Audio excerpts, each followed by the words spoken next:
আসসালামু আলাইকুম রহমতুল্লাহ। প্রিয় অ্যাডমিশন 2025 সালের পরীক্ষার্থী বন্ধুরা, তোমাদের সবাইকে আজকের ব্যাকরণ রিভিশন ম্যারাথন ক্লাসে স্বাগত জানাচ্ছি। আমি তোমাদের নোমান ভাইয়া। এর আগের একটা ক্লাসে আমরা গল্পগুলোর রিভিশন ম্যারাথন করেছি, একটা ক্লাসে আমরা আমাদের সবগুলো কবিতার রিভিশন ক্লাস করেছি। ব্যাকরণ যেহেতু অনেকগুলো টপিক, আমরা ঢাবি ফোকাস করে তোমাদের জন্য ব্যাকরণের প্রথম একটা ম্যারাথন ক্লাস অলরেডি হয়ে গেছে। তোমরা যারা করনি তারা করে নিবা। এবং আজকে আমরা ব্যাকরণ ম্যারাথন 2 এবং বাংলা ম্যারাথন 4 রিভিশন ক্লাসটি করছি। যেই রিভিশন ক্লাসে আমরা আজকে কি কি পড়বো ভাইয়া, আমি শুরুতে একটু দেখিয়ে দেবো যে আজকের ক্লাসে আমরা কোন কোন টপিকগুলো কমপ্লিট করব। হ্যাঁ, তো যদি একটু তোমাদেরকে আমি দেখাই, তাহলে দেখো ভাইয়া, আজকে আমরা তোমাদেরকে পুরুষবাচক স্ত্রীবাচক শব্দগুলো পড়াবো। এরপরে দ্বিরুক্ত শব্দ পড়াবো, সংখ্যাবাচক শব্দ, বচন, পদাশ্রিত নির্দেশক, ক্রিয়ার কাল, পুরুষ, প্রকৃতি প্রত্যয়। এইটা নিয়ে কিন্তু সবচেয়ে বেশি সমস্যা থাকে তোমাদের, তাই না? প্রকৃতি প্রত্যয় নিয়ে সমস্যা থাকে, কারক নিয়ে সমস্যা থাকে, শব্দ নিয়ে, এবং সবচেয়ে বেশি গুরুত্বপূর্ণ যে টপিকটা তা হলো তোমরা কিন্তু অনেকেই বিরোচন অংশকে গুরুত্ব দিয়ে পড়ো না। আজকের ক্লাসে আমরা বিরোচনের গুরুত্বপূর্ণ টপিকগুলো কভার করব ইনশাল্লাহ। বিরোচনের কি কি আছে, যেমন তোমার বিপরীতার্থ শব্দ, প্রবাদ প্রবচন, সমার্থক শব্দ, অপপ্রয়োগ, শুদ্ধ প্রয়োগ, এই টপিকগুলো থেকে। অপপ্রয়োগ শুদ্ধ প্রয়োগটা ব্যাকরণের ভিতরে, বাট বিপরীতার্থক শব্দ, সমার্থক শব্দ, প্রবাদ প্রবচন, এগুলো থেকে কিন্তু তোমার অ্যাডমিশন টেস্টে ঢাকা ইউনিভার্সিটি বি ইউনিটের 15টা এমসিকিউ এর ভিতরে অ্যাটলিস্ট তোমার সেখানে 3টা থেকে 4টা এমসিকিউ তুমি অবশ্যই কমন পাবা, জাস্ট বিরোচন অংশ থেকে। ব্যাকরণ থেকে তুমি 4-5টা এমসিকিউ পাবা, এবং সাহিত্য অংশ থেকে 5 থেকে 6টা এমসিকিউ পাবা। তো চলো আমরা একদম শুরুতে শুরু করে দেই। তো চলো আমরা ক্লাসটি তাহলে শুরু করে দেই। এইটা শুধু ডিউ এর জন্য ভাইয়া? নো, শুধু ডিউ এর জন্য স্পেশাল। বাট এই ক্লাসে যে টপিকগুলো পড়াবো, দেখো একটা ছোট্ট কথা বলি, তোমরা না অনেক বোকা আছো। কেমন ভাইয়া? আমি তোমাদেরকে যে টপিকগুলো পড়াবো, বুঝছো, জাস্ট আমাকে কয়েকটা সেকেন্ড সময় দাও, আমি একটু নোটটা ওপেন করে নেই। আমরা তোমাদেরকে যে টপিকগুলো পড়াবো, হ্যাঁ আমার নোটটা ওপেন আছে, যেই টপিকগুলো আমরা তোমাদেরকে পড়াবো, এই টপিকগুলো কিন্তু শুধু ডিউ এর জন্য না। সাপোজ তোমাকে আমি এখানে সিলেক্টিভ 14টা টপিক পড়াবো ঢাকা ইউনিভার্সিটির জন্য, কিন্তু আমি রাজশাহীর জন্য তোমাকে 21টা টপিক পড়াবো। তো আচ্ছা, ওই 21টাকে সম্পূর্ণ নতুন টপিক না রে বোকা, এই 14টার সাথে নতুন 5-6টা টপিক যুক্ত হবে। তার মানে তুমি যদি এই 14টা টপিক ঠিকমতো কমপ্লিট করো ঢাবির জন্য, তাহলে কিন্তু তোমার বাকি সবগুলো ইউনিভার্সিটি খুব সুন্দর করে কাভার হয়ে যাচ্ছে ইনশাল্লাহ। তো চলো আমরা শুরু করে দেই। আজকের ক্লাসের প্রথম টপিক, প্রথম এমসিকিউ, নিচের কোনটির পুরুষবাচক শব্দ নেই? কালকে এটা অ্যান্সার করো। কালকে একজন আমারে বলতেছে, ভাই তৎপুরুষ সমাস আছে কিন্তু তৎ মহিলা সমাস নাই কেন, তৎ স্ত্রী সমাস নাই কেন? তো এরকম আরো অনেক প্রশ্নই তোমাদের মাথায় আছে আজগবি, এটা অ্যান্সার করো। হ্যাঁ, নিচের কোনটির পুরুষবাচক শব্দ নেই? পুরুষবাচক শব্দ নেই মানে কি? এটা নিত্য স্ত্রীবাচক, এটা শুধু স্ত্রীবাচকই আছে। কোনটা হবে বলো তো? ঠাকুরানী, এটার তো ঠাকুর আছে না রে। তাহলে এও হলো এমন একটা শব্দ যে শব্দটির কোনো পুরুষবাচক শব্দ নেই। এটা হচ্ছে নিত্য স্ত্রীবাচক একটি শব্দ। 2 নাম্বারটা অ্যান্সার করো। কোনটির আগে স্ত্রীবাচক এই শব্দটা যোগ করে লিঙ্গান্তর করতে হয়? তাহলে কোনটির আগে স্ত্রীবাচক শব্দ যোগ করে লিঙ্গান্তর করতে হয়, সেটা কি হবে? কবি, মহিলা কবি না? মহিলা কবি হয়, মহিলা নেতা হয় নাকি নেত্রী হয়? আচ্ছা, দাতা, মহিলা দাতা হয়, মহিলা বাদশাহ হয়? নো, কি হবে? মহিলা কবি হবে। তাহলে কোনটির আগে স্ত্রীবাচক শব্দ যোগ করতে হবে? কবি, মহিলা কবি, মহিলা কবি। এরপর আসো, গৃহ স্বামী শব্দের ঠিক স্ত্রীবাচক শব্দ কোনটি? গৃহ স্বামী এই শব্দটির ঠিক স্ত্রীবাচক শব্দ কোনটি? গৃহ স্বামী শব্দের ঠিক স্ত্রীবাচক, দেখো গৃহ স্বামী শব্দের ঠিক স্ত্রীবাচক শব্দ কোনটি? গৃহ করতে হবে না কি হবে? এও মানে কি? যেই মেয়ের স্বামী আছে, ইয়েস, যেই মেয়ের স্বামী আছে তাকে কি বলা হয়? এও বলা হয়। ওকে, তাহলে কি হবে? গৃহ স্বামিনী। গৃহস্বামী শব্দের সঠিক ঠিক স্ত্রীবাচক শব্দ কোনটি? গৃহস্বামিনী। গৃহস্বামিনী। কোনটির লিঙ্গান্তর হয় না? কোনটির লিঙ্গান্তর হয় না? এখানে নিত্য পুরুষবাচক শব্দ আছে যেটার কখনোই লিঙ্গান্তর হয় না। কবিরাজের লিঙ্গান্তর হয়? কবিরাজের লিঙ্গান্তর হয়? গৃহস্বামিনী এমন শব্দ তো আগে শুনিনি। ওকে, শোনোনি, ঠিক আছে। তাহলে বলো, মানে অনেক শব্দ আছে যেগুলো ইউজ হয় না। ওকে, দেখো কোনটির লিঙ্গান্তর হয় না? লিঙ্গান্তর হয় না কোনটাতে? সেটা হলো কবিরাজ। কবিরাজের কোনো স্ত্রীবাচক শব্দ নেই। কবিরাজের কোনো স্ত্রীবাচক শব্দ নেই। কবিরাজের শুধু কি আছে? এটা একটি নিত্য পুরুষবাচক শব্দ। এটি নিত্য পুরুষবাচক শব্দ। কোন শব্দটির পুরুষবাচক শব্দ নেই? এখানে এমন একটা শব্দ আছে যেটার কোনো পুরুষবাচক শব্দ নেই। কোন শব্দটির পুরুষবাচক শব্দ নেই? কোন শব্দটির পুরুষবাচক শব্দ নেই? পুরুষবাচক শব্দ নেই। সতী, ঠাকুরনী বা ঠাকুরন, ঠাকুরন, ঝি, ষোড়শী, কোনটার পুরুষবাচক শব্দ নেই? তাহলে কি হবে? সতী। সতী বলে না, সে তো সতী সাধ্যী। এই সতীর কি কোনো পুরুষ হতে পারে রে? বলে পুরুষটা একদম সতী। এটা হয় না। ওকে, 6 নম্বরটা বলো। সুখ। সুখ শব্দের স্ত্রীবাচক শব্দ কোনটি? সুখ। তালব্য স, রস্যকার প। সুখ শব্দের স্ত্রীবাচক শব্দ কি হবে? পড়িয়েছিলাম কবিরাজ। কবিরাজের কোনো স্ত্রীবাচক নেই।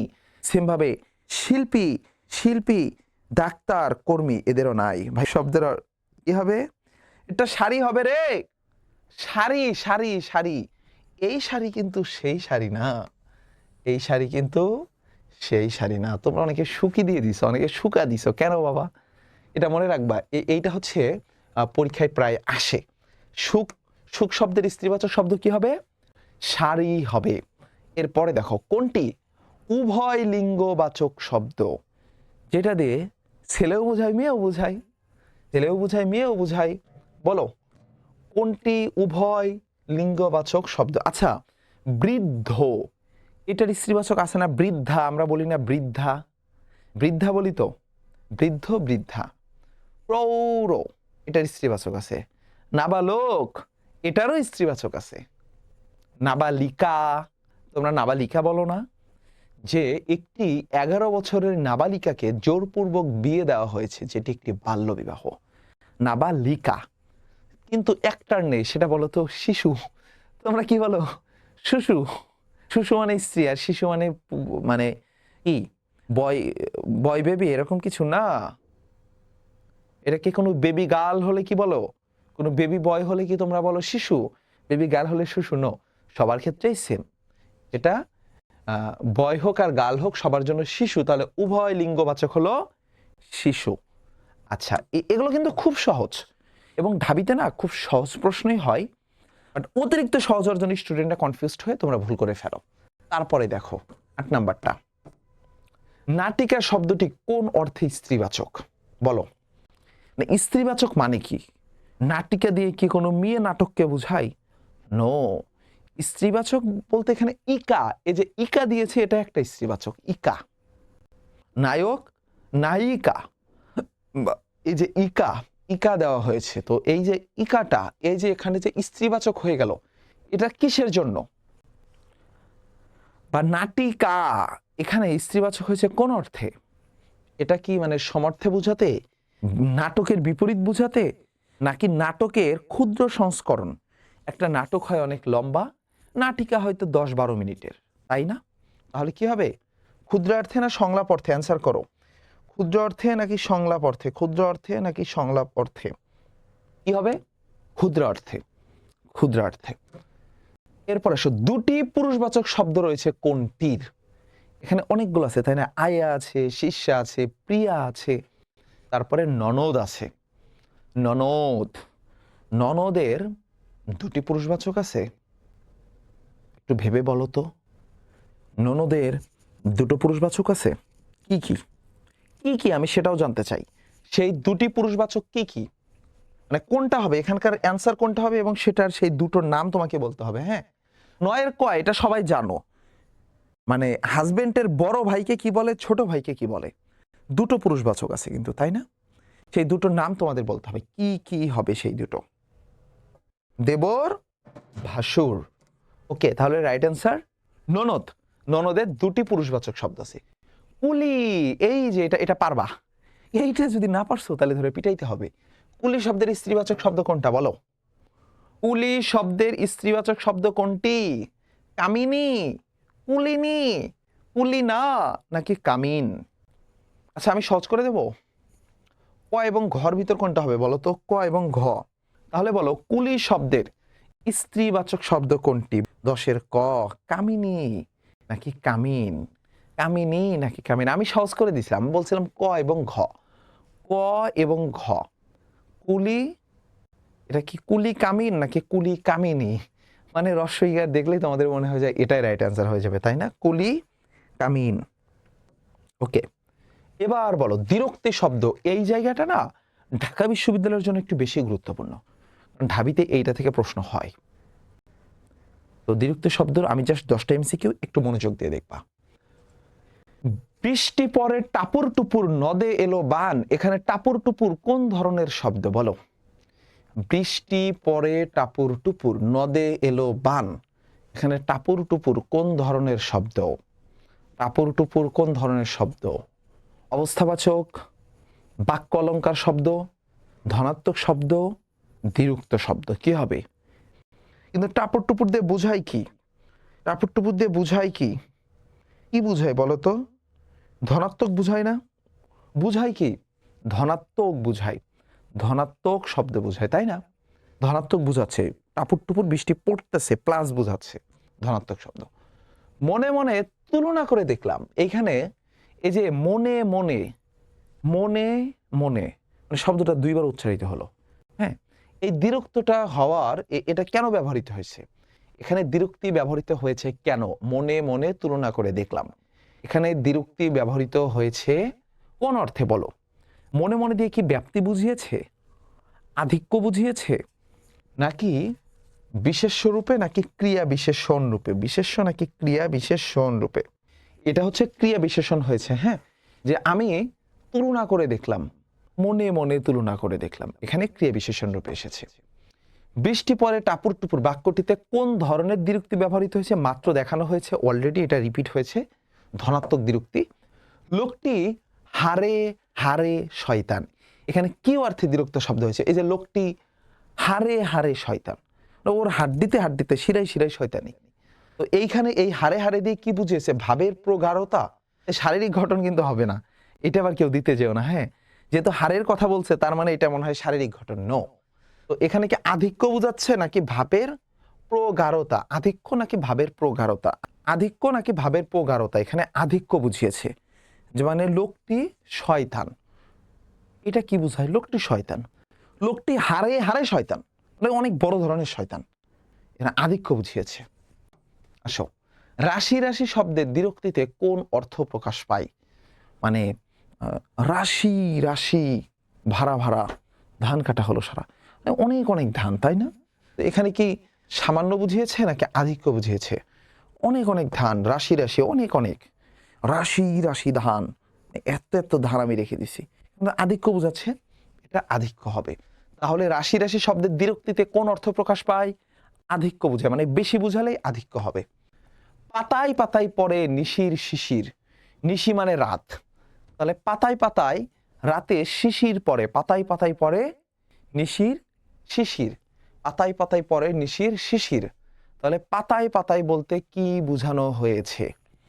মানে একটার পর একটা, মানে সকল পাতায় পাতায় কি পড়তেছে? রাতের শিশির পড়তেছে।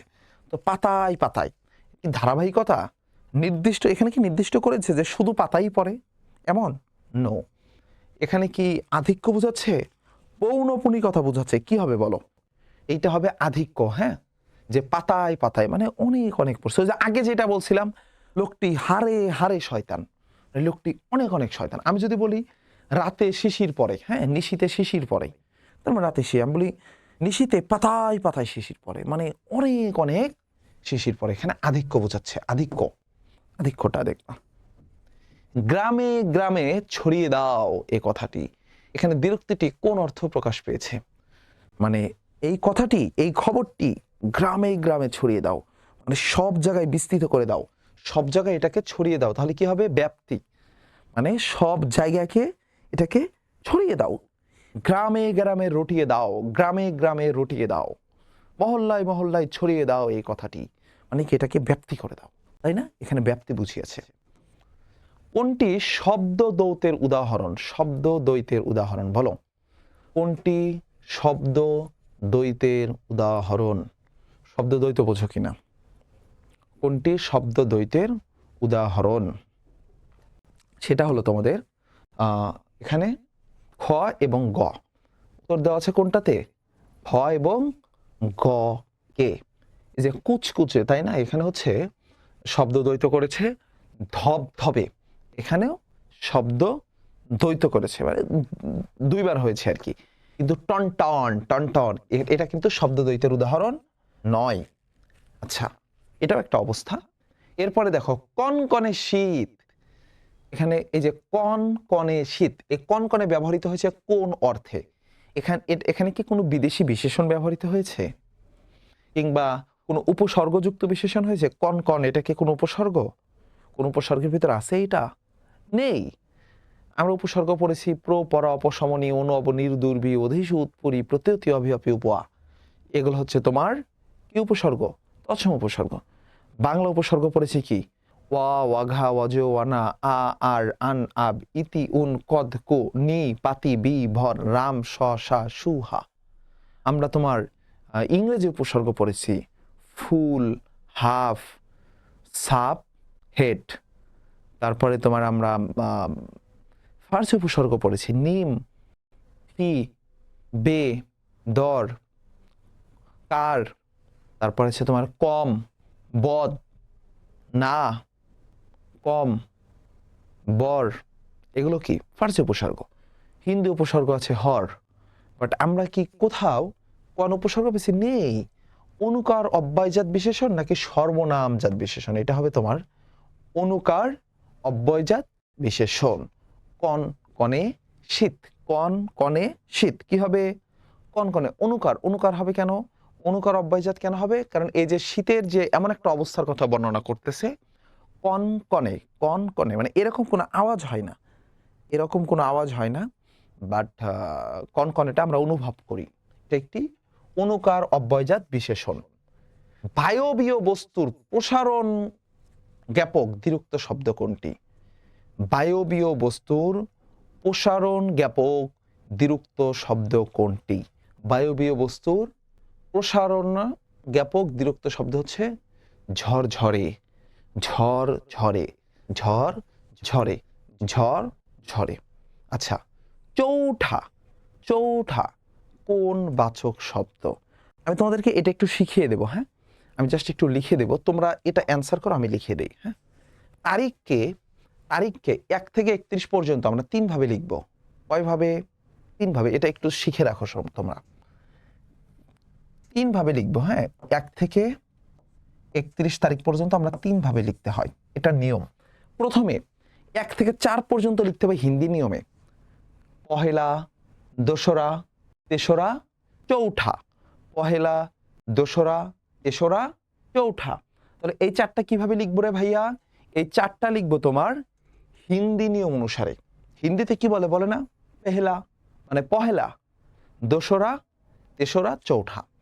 এরপর থেকে লিখবো ই কত পর্যন্ত?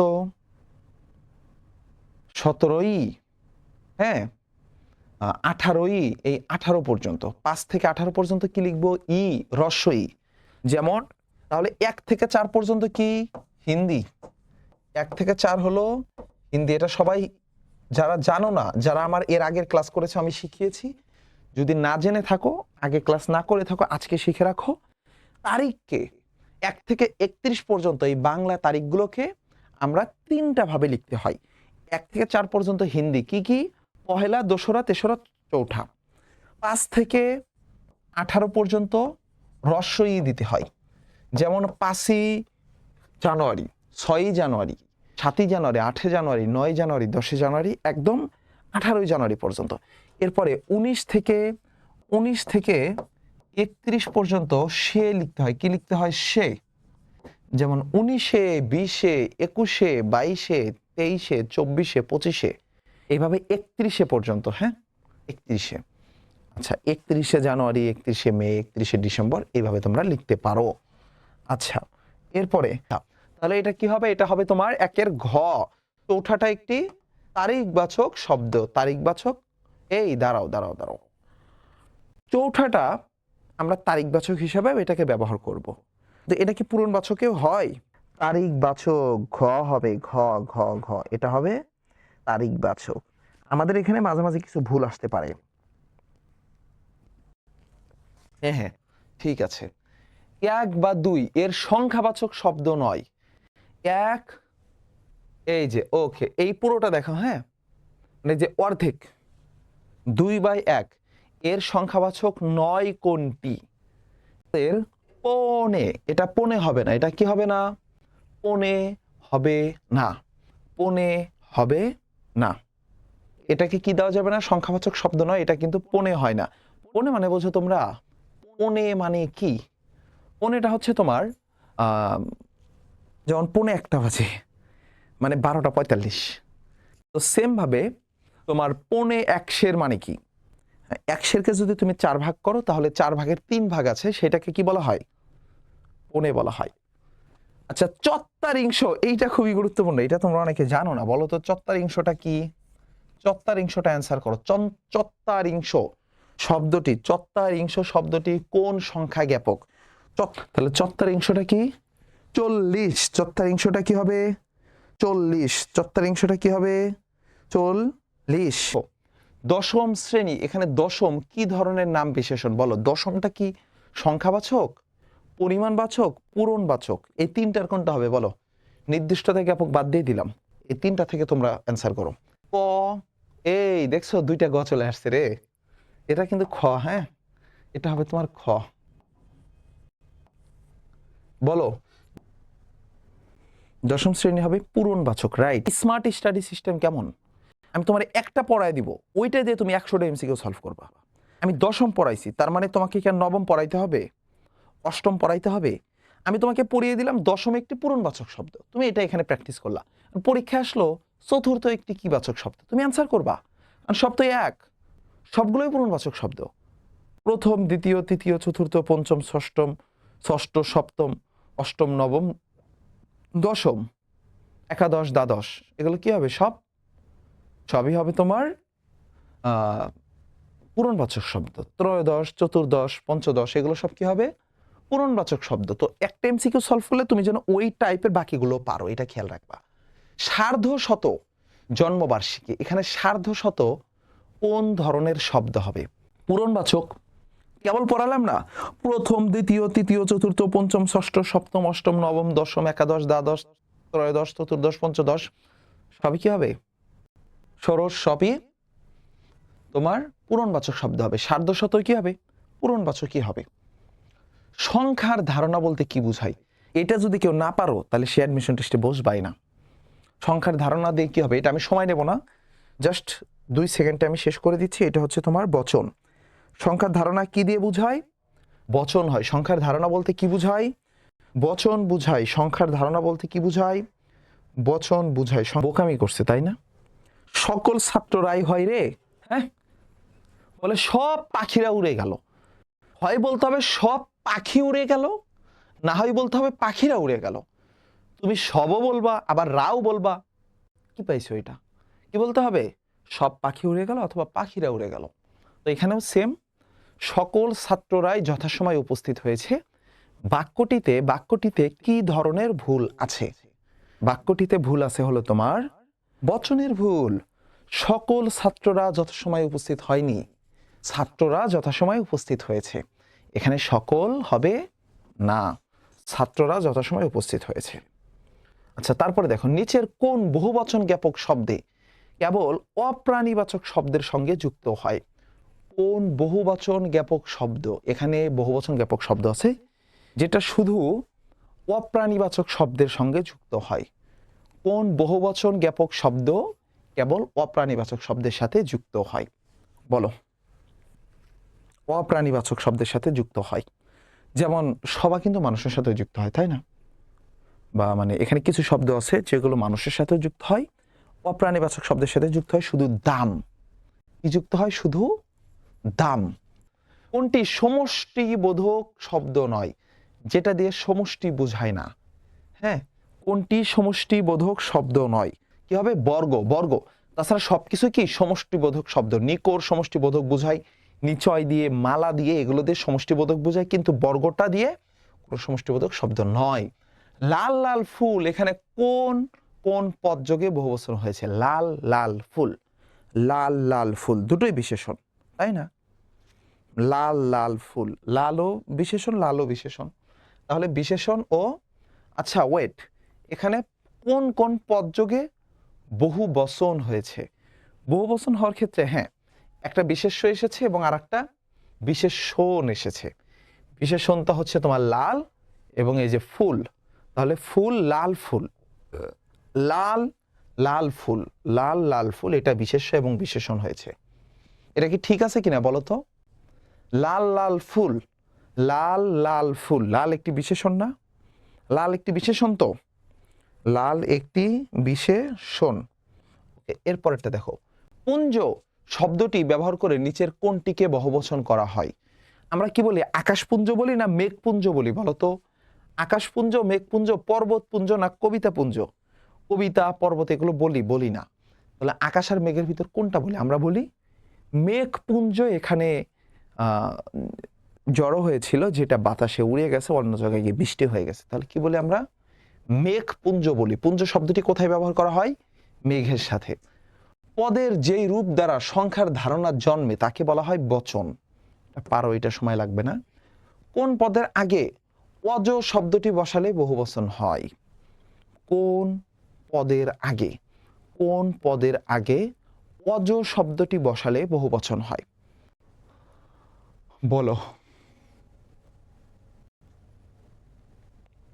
বিশেষ্য, আমি শর্ট করে দেই, বিশেষ্য নাকি সর্বনাম? বিশেষ্য নাকি সর্বনাম? বিশেষ্য নাকি সর্বনাম? অবশ্যই বিশেষ্যর আগে। ইতর প্রাণীবাচক শব্দের বহুবচনে কি যুক্ত হয়?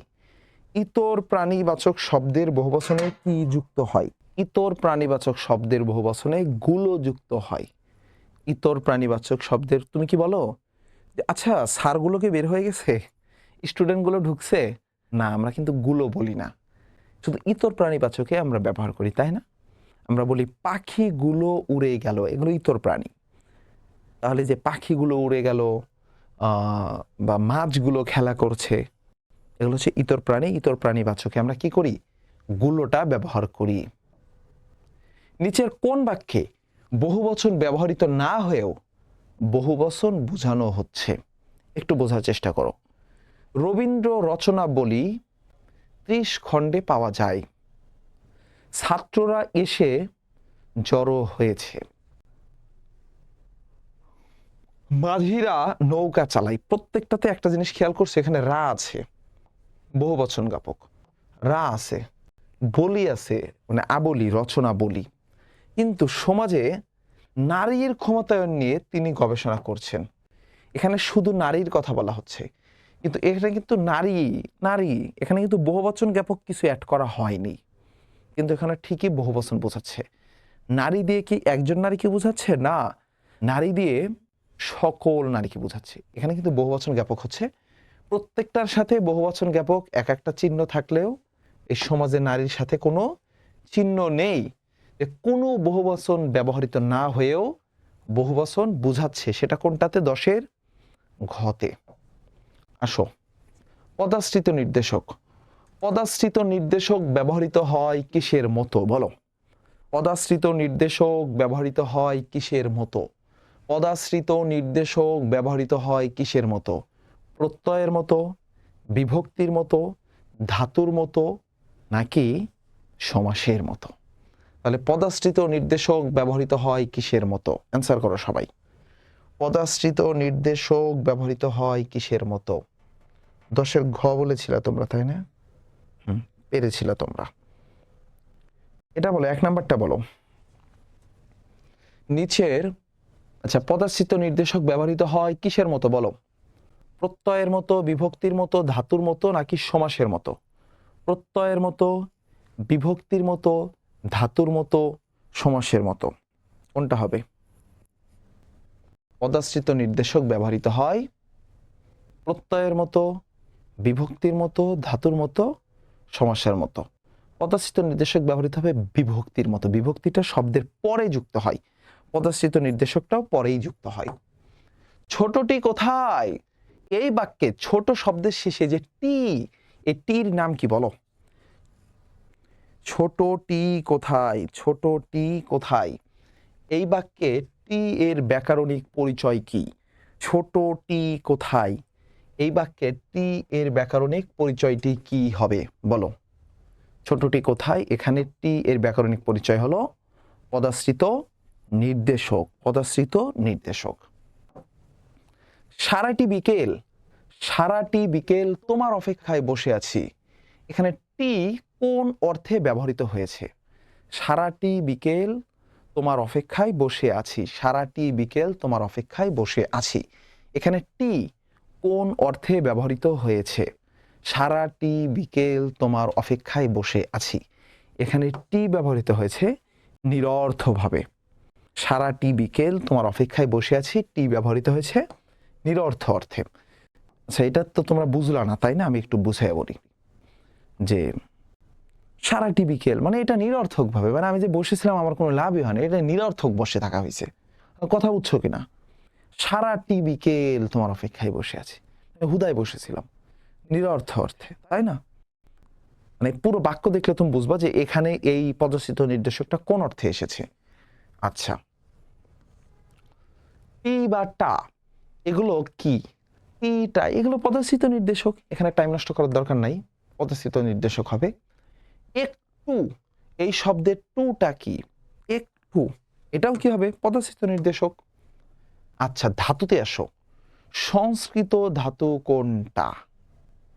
আচ্ছা বলেছ। আচ্ছা, এবার একটু বলি, হ্যাঁ, স্বাভাবিকভাবে মনে রাখবা যেই ধাতুগুলো দ্বারা তোমার তুচ্ছার্থক বোঝায় সেগুলো হচ্ছে বাংলা ধাতু। তুচ্ছার্থক যেমন কি তুই লিখ, তুই ক, তুই কর, এগুলো কি? যে তুই ক, তুই শুন, তুই আঁক, তুই আঁক, এগুলো সব কি? বাংলা ধাতু। আর হসটা কি? হসটা হচ্ছে সংস্কৃত ধাতু। তোমরা বুঝছো কিনা? আচ্ছা, 2 নাম্বারটাতে এসো। বিশেষ্য, বিশেষণ এবং অনুকার অব্যয়ের পরে আ প্রত্যয় যোগ করে যেই ধাতু গঠিত হয় তাকে বলা হয় কি? বিশেষ্য, বিশেষণ, অনুকার অব্যয়ের পরে আ প্রত্যয় যোগ করে যে ধাতু গঠিত হয় তাকে বলা হয় কি ধাতু হবে? বিশেষ্য, বিশেষণ এবং অনুকার অব্যয়ের পরে, বিশেষ্য, বিশেষণ এবং অনুকার অব্যয়ের পরে আ প্রত্যয় যোগ করে যেই ধাতুটি গঠিত হয় তাকে কি ধাতু বলা হয়? মৌলিক ধাতু হবে রে, মৌলিক ধাতু হবে কোনোভাবে। বিশেষ্য, বিশেষণ এবং অনুকার অব্যয়ের পরে আ প্রত্যয় যুক্ত করা হয়েছে, তাহলে সেটা কি হওয়ার সুযোগ আছে? নেই। কি হবে? সেটা হবে তোমার নাম ধাতু। নাম ধাতু, নাম ধাতু বিশেষ্য এবং বিশেষণের পরে হয় নর্মালি, এবং অনুকার অব্যয়ের পরে হয়, যেখানে একটা আ যুক্ত করে দিলে, আ প্রত্যয় যুক্ত করে দিলে কি হবে? নাম ধাতু হবে। কোনটি বাংলা ধাতু নয়? কোনটি বাংলা ধাতু নয়? এটা তোমরা বুঝবা। বাংলা ধাতু নয় আমি বলছি কিন্তু। এই কি হবে? বাংলা ধাতুগুলো হচ্ছে নর্মালি তুচ্ছার্থক শব্দ। তুই আঁক, তুই ক, তুই পর, এগুলো কি হবে? বাংলা ধাতু। এখানে তুচ্ছার্থক নাই কোনটা? আঁকা। আঁকা কি কোনো ধাতু? তুই আঁক, এটা বাংলা ধাতু, বাট আঁকা এটা কোনো ধাতু না। পাঠক, পাঠক শব্দটি কোন শ্রেণীর ধাতু থেকে গঠিত হয়েছে বলো? পাঠক, পাঠক শব্দটি কোন শ্রেণীর ধাতু থেকে গঠিত হয়েছে? পাঠক, পাঠক শব্দটি কোন শ্রেণীর ধাতু থেকে গঠিত হয়েছে বলো?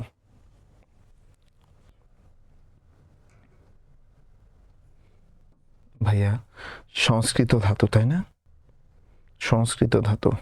ওকে, ঠিক আছে, যারা যারা গ দিয়েছো থ্যাংক ইউ। এই পাঠকটা সংস্কৃত ধাতুতে। কোন ধাতুকে নিযন্ত ধাতু বলা হয়? এটা একটু গুরুত্বপূর্ণ, এটা আমি স্টার দিয়ে দিচ্ছি। নিযন্ত ধাতু বলা হয় কাকে বলো? এটা তোমরা অ্যান্সার করো। কোন ধাতুকে নিযন্ত ধাতু বলা হয়? কোন ধাতুকে নিযন্ত ধাতু বলা হয়? এটা হয় তোমার প্রযোজক ধাতু। তাহলে প্রযোজক ধাতুকে আরেকটা নাম কি? নিযন্ত ধাতু। প্রযোজক ধাতুর আরেকটি নাম কি? নিযন্ত ধাতু। প্রযোজক ধাতুর আরেকটি নাম কি? নিযন্ত ধাতু। প্রযোজক ধাতুর আরেকটি নাম কি? নিযন্ত ধাতু। আচ্ছা, কাল থেকে পড়া শুরু করো, এটি কোন কালের বিশিষ্ট প্রয়োগ? তুমি কাল থেকেই পড়া শুরু করো। কাল থেকে পড়া শুরু করো, এটি কোন কালের বিশিষ্ট প্রয়োগ বলো? কাল থেকে পড়া শুরু করো, এটি কোন কালের বিশিষ্ট প্রয়োগ? কাল থেকে পড়া শুরু করো, এটি কোন কালের বিশিষ্ট প্রয়োগ বলো? 6 নম্বরে সেটা হলো তোমার কাল থেকে পড়া শুরু করো, ঘটমান বর্তমান কাল। কাল থেকে পড়া শুরু করো। আচ্ছা, এবার আমি পরীক্ষায় ভালো করেছি কোন কালের উদাহরণ? এবার আমি পরীক্ষায় ভালো করেছি, এটা কোন কাল? অলরেডি কিন্তু করে ফেলছি, হয়ে গেছে ভালো করা। তাহলে কি হবে? এবার আমি পরীক্ষায় ভালো করেছি, পুরা ঘটিত কি হবে? পুরা ঘটিত অতীত। এটা অতীত হয়ে গেছে, ভালো করে ফেলছি এবং এইবার করে ফেলছি। এইবার আমি পরীক্ষায় ভালো করেছি, এবার পুরো হয়ে গেছে, কমপ্লিট হয়ে গেছে। আচ্ছা, আজ যদি বাবা আসতেন কেমন মজা হতো? মানে আজ যদি বাবা আসতেন, আজ যদি বাবা আসতেন কেমন মজা হতো। তো এখানে কি প্রকাশ পাচ্ছে? এখানে কি নিত্যবিত্ত অতীত বোঝাচ্ছে, নিত্যবিত্ত ভবিষ্যৎ, পুরা ঘটিত অতীত নাকি ঘটমান ভবিষ্যৎ? কোনটা বলো? নিত্যবিত্ত অতীত মানে আজ যদি বাবা আসতেন, মানে বাবা যদি আসতেন, আসেন নাই, যদি আসে আজকে, কিন্তু বলে নাই যে গতকাল যদি বাবা আসতেন, সেটা না। আজ যদি বাবা আসতেন কি হবে রে? আজ যদি বাবা আসতেন,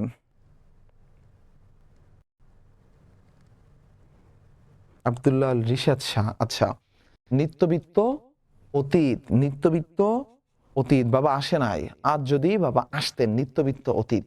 আচ্ছা, কথাটি বলে থাকবো কিন্তু মনে পড়ছে না, কথাটি বলে থাকবো কিন্তু মনে পড়ছে না মানে কি?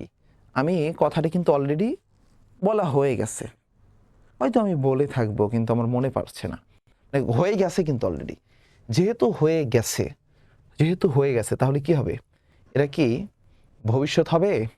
কোন ভবিষ্যৎ হবে? ভবিষ্যৎ হলে নাকি তোমার বর্তমান হবে? কথাটি বলে থাকবো কিন্তু মনে থাকছে না, পুরা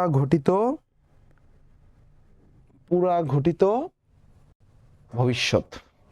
কথাটি বলে থাকবো কিন্তু মনে পড়ছে না, মানে হয়তো আমি বলেছি কিন্তু আমার মনে থাকছে না, মনে পড়ছে না। এটা পুরা ঘটিত, অলরেডি ঘটমান হয়ে গেছে, তাই না? আচ্ছা, অতীতের অভ্যাসজনিত কার্য বোঝাতে কোন কাল ব্যবহৃত হয়? মানে অতীতকালে তুমি এটা অভ্যাসবশত তুমি এই কাজটা করতা। অতীতের অভ্যাসজনিত বোঝাতে কোন কালটি ব্যবহৃত হয় বলো? অতীতের অভ্যাসজনিত বোঝাতে কোন কালটি ব্যবহৃত হয়? অতীতের অভ্যাসজনিত বোঝাতে কোন কালটি ব্যবহৃত হয়? অতীতের অভ্যাসজনিত কার্য বোঝাতে ব্যবহৃত হয় নিত্যবিত্ত অতীতকাল। উত্তম পুরুষের উদাহরণ কোনটি? আমরা। আচ্ছা, উত্তম পুরুষের জমানিতে বর্ণিত একটি গল্প হচ্ছে অপরিচিতা গল্প। এটা কিন্তু পরীক্ষায় আসে, তাই না?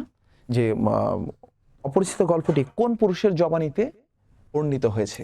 উত্তম পুরুষের জবানিতে বর্ণিত হয়েছে, কারণ সে বলেছে যে আজ আমার বয়স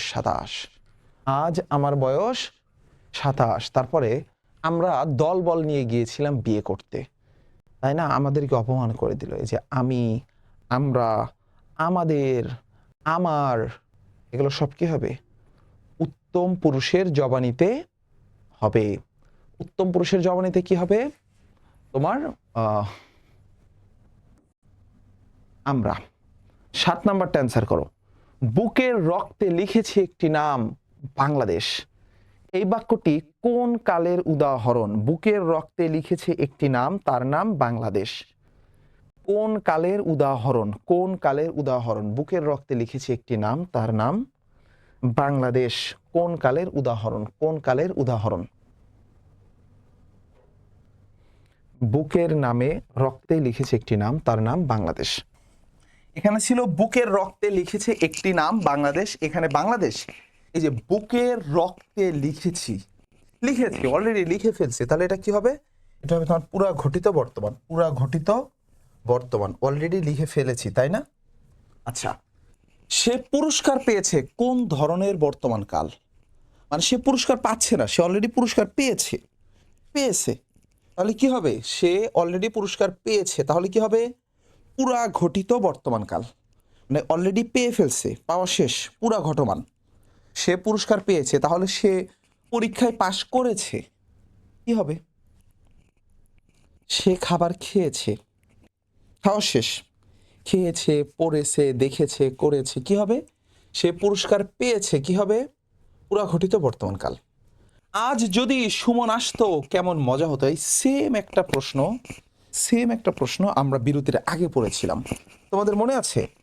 আজ যদি সুমন আসতো, আজ যদি সুমন আসতো।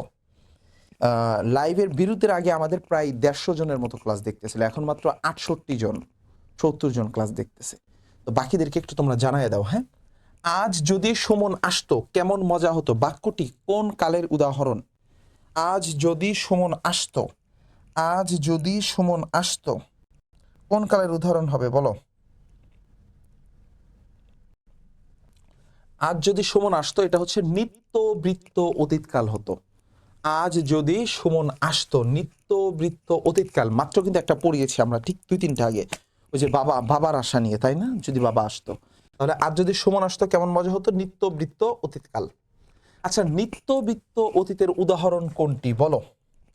নিত্যবৃত্ত অতীতের উদাহরণ কোনটি? মানে যদি হতো এরকম, তাই না? যদি সুমন আসতো, যদি ভাত খেতাম। তারপরে এখানে কি আছে দেখো তো, চিন্তা করো না, কালই আসছে, এটা কি হবে? তারপর কাল সন্ধ্যায় বৃষ্টি পড়ছিল, এটা কি নিত্যবৃত্ত হয়? নো, 4 আর 3 7 হয়, এটাও হবে না, এটাও বর্তমান। তাহলে কি হবে? নিত্যবৃত্ত অতীত হচ্ছে 27, যদি হতো 127। এই যদি হতো এইটা মনে রাখো, হ্যাঁ, যে যদি হতো, যদি আসতো, যদি বলতো, যদি দেখতো। নোমান যদি পরীক্ষায় পাশ করতো, হ্যাঁ, যদি পরীক্ষায় পাশ করতো, যদি হতো, এগুলো থাকলে কি হয় রে? নিত্যবৃত্ত অতীত হয়, নিত্যবৃত্ত অতীত হয়। এই ছোট ছোট টেকনিকগুলো মাথায় রাখো, যে নিত্যবৃত্ত অতীত বের করি কিভাবে? এই যে যদির সাথে কিছু একটা থাকলেই নিত্যবৃত্ত অতীত। বাংলা কৃত প্রত্যয় সাধিত শব্দ কোনটি?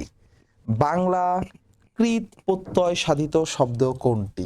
এখানে কারক, লিখিত, বেদনা, খেলনা। বাংলা কৃত প্রত্যয় সাধিত শব্দ কোনটি? বাংলা কৃত প্রত্যয় সাধিত শব্দ কোনটি? সাজিয়া হক, সাজিয়া হক বলছে 10-এর কয়টা? তো 10 না রে, 1, 1-এর ঘ, খেলনা, তাই না? কৃত প্রত্যয় সাধিত শব্দটা কি? খেলনা। আচ্ছা আচ্ছা, ক্রিয়া প্রকৃতির অপর নাম কি জানো তোমরা? ক্রিয়া প্রকৃতির অপর নাম হলো ধাতু। ক্রিয়া প্রকৃতির অপর নাম কি? ধাতু। ক্রিয়া প্রকৃতির অপর নাম কি? ধাতু। আচ্ছা, কোনটি ক্ষুদ্র অর্থে ইকা প্রত্যয় যোগে ঘটিত? ক্ষুদ্র অর্থে আমরা অলরেডি তোমাদেরকে পড়িয়েছিলাম নাটিকা, এখানে কিন্তু নাটিকা নেই, তাই না? নাটিকাটা অপশনে নাই, তাহলে কোনটা হবে বলো তো? ক্ষুদ্র অর্থে দেখো তো, সেবিকা দিয়ে কি সেবকের ক্ষুদ্র বুঝায়? না, স্ত্রীবাচক বুঝায়। নায়িকা দিয়ে কি নায়কের ক্ষুদ্র অর্থ বুঝায়? না, নায়িকা দিয়ে নায়কের স্ত্রীবাচক বুঝায়। তারপরে শ্যালিকা দিয়ে শ্যালকের স্ত্রীবাচক বুঝায়। তাহলে ক্ষুদ্র অর্থে বোঝাচ্ছে কোনটা? মালিকা। মালিকা দিয়ে কি বুঝায় বলো তো? মালিকা দিয়ে মালির ক্ষুদ্র অর্থ বুঝায়, তাই না? ক্ষুদ্র অর্থ বোঝাচ্ছে মালিকা, মালিকা। তারপরে নায়িকাটা নায়কের স্ত্রীবাচক, বিপরীত অর্থ। তারপরে সেবিকাটা সেবকের স্ত্রীবাচক, তাই না? তাহলে মালিকাটা মালির বালির কি স্ত্রীবাচক? না, ক্ষুদ্র অর্থে। নাটিকাটাও কি হবে? ক্ষুদ্র অর্থে। নাটিকা, এখানে যদি অপশনে নাটিকা থাকতো, নাটক থেকে নাটিকা, কি হবে? ক্ষুদ্র অর্থে। আচ্ছা, জয় শব্দের প্রকৃতি এবং প্রত্যয় কোনটা বলো? এখানে এখানে এখানে সঠিকটা নাই, এখানে কজি আছে। এখানে কি আছে? কজি। এটা একটু ভুল হয়েছে, এখানে কটা কেটে যাবে, কটা উঠে যাবে। জি যোগ ওয়া, জি যোগ ওয়া, জি যোগ ওয়া, জি যোগ ওয়া। আমি আবার বলে দিচ্ছি, জি যোগ ওয়া কি হবে? জয়। এখানে একটু ভুল হয়েছে, জি যোগ ওয়া কি হবে? জয় হবে। ওয়াটা উঠে যাবে। দর্শনীয় শব্দের প্রকৃতি প্রত্যয় কোনটি? দৃশ যোগ কি হবে? দৃশ যোগ অনট, নাকি কি কি আছে দেখো তো? দৃশ যোগ অনিয়, দৃশ যোগ নিয়, দৃষ্টি যোগ নিয়, নাকি দৃশ্য যোগ অনিয়? কোনটা হবে? ক না খ? ক নাকি খ? ক নাকি খ? চারের কি হবে? চারের কি হবে? অ্যান্সার করো। চারের হবে তোমার ক। দৃশ্য যোগ অনিয় কি হবে? দর্শনীয়। দৃশ্য যোগ অনিয় দর্শনীয়, দৃশ্য যোগ অনিয় দর্শনীয়, দৃশ্য যোগ অনিয় দর্শনীয়। 5, উৎকর্ষতা শব্দটি অশুদ্ধ কেন বলো? উৎকর্ষতা শব্দটি অশুদ্ধ কেন? বাংলা ব্যাকরণ পড়তে গেলে মনে হয় ইংরেজি ব্যাকরণই সহজ। ইয়েস, সিঙ্গেল শব্দে কার যুক্ত হয়? হাই হাই, কি বলে? তুমি আবার শব্দের সিঙ্গেল কাপল এগুলো বের করে ফেলছো। উৎকর্ষতা শব্দটি কেন অশুদ্ধ বলো তো? প্রত্যয় জড়িত। শোনো, এই একটা জিনিস একটু শিখিয়ে দেই, হ্যাঁ? এটা সবাই একটু খাতায় নোট করে নিতে পারো যারা এর আগে ক্লাস করো নাই। সেটা হলো, আমরা তা যুক্ত করি কেন বলো তো? তা যুক্ত করিটা কেন? সুজন থেকে সুজনতা, তা যুক্ত করি কেন বলো? তা যুক্ত করি হলো বিশেষ্য বানাইতে, মানে কোনো বিশেষণ, কোনো বিশেষণ, সেই বিশেষ, সরি, হ্যাঁ, কোনো একটি বিশেষণের সাথে আমরা তা যুক্ত করে বিশেষ্য বানাই। যেমন তোমার রয়েছে সুজন বা সুন্দর, হ্যাঁ সুন্দর, সুজন দে না, সুন্দর দে বুঝালে ভালো বুঝবা। সুন্দর, ওকে। এই যে সুন্দর, এই সুন্দরের সাথে যদি আমরা কি যুক্ত করি? সুন্দরতা, তাহলে কি হবে? ইয়েস হয়। কারণ সুন্দর শব্দটা হচ্ছে একটি, সুন্দর শব্দটা কি? সুন্দর শব্দটা একটি বিশেষণ। সুন্দর ছেলে, সুন্দর মেয়ে। এখন এই সুন্দরের সাথে তুমি কি যুক্ত করলা? তা যুক্ত করলা, তাহলে সেটা একটি বিশেষ্য হবে। তাহলে বিশেষণের সাথে তা প্রত্যয়টি যুক্ত করলে বিশেষ্য হয়, কিন্তু অলরেডি বিশেষ্য হয়ে আছে। যেমন কি? সৌন্দর্য, হ্যাঁ, কি হলো ভাইয়া? সৌন্দর্য, সৌন্দর্য। এই সৌন্দর্যের সাথে তোমার কি তা যুক্ত করা যাবে? যাবে না। সৌন্দর্যতা হবে না, সুন্দরতা হয়, সৌন্দর্যতা হয় না। তাহলে কি হবে? তোমার প্রত্যয়জনিত ভুল হবে, কারণ এই প্রত্যয়টা অতিরিক্ত যুক্ত করা হয়ে গেছে। এই প্রত্যয়টা এখানে ঠিক আছে, সুন্দরতা হবে, কিন্তু সৌন্দর্যতা হবে না। সেম ভাবে তুমি যদি উৎকৃষ্ট লেখো, তুমি কি লিখলা? উৎকৃষ্ট, তাহলে উৎকৃষ্টতা লেখা যাবে, কারণ উৎকৃষ্টতা মানেই উৎকর্ষ, উৎকৃষ্টতা। তাহলে যাহা উৎকৃষ্ট, আবার একটু খেয়াল করো, হ্যাঁ, এটাকেই দেখাই। উৎকৃষ্ট কি দেওয়া আছে? উৎকৃষ্ট দেওয়া আছে। উৎকৃষ্টর সাথে তুমি যদি তা যুক্ত করো, উৎকৃষ্ট যোগ তা, উৎকৃষ্টতা, তাহলে ঠিক আছে। কারণ উৎকৃষ্টতা মানেই হলো উৎকর্ষ। উৎকৃষ্ট একটা কি ছিল? উৎকৃষ্ট চাল, উৎকৃষ্ট মাংস, উৎকৃষ্ট সবজি, বিশেষণ। কিন্তু তা যুক্ত করলে এটা বিশেষ্য হয়ে যায়। সেম ভাবে এই উৎকর্ষ, এটা অলরেডি বিশেষ্য হয়ে আছে, এর সাথে তা প্রত্যয় লেখা যাবে না।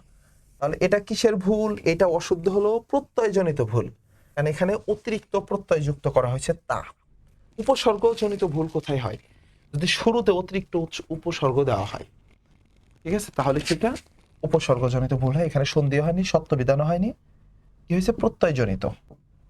6 নম্বরটা বলো। দ্রাঘিমা, দ্রাঘিমা, এগুলো মুখস্থ করে ফেলবা, হ্যাঁ?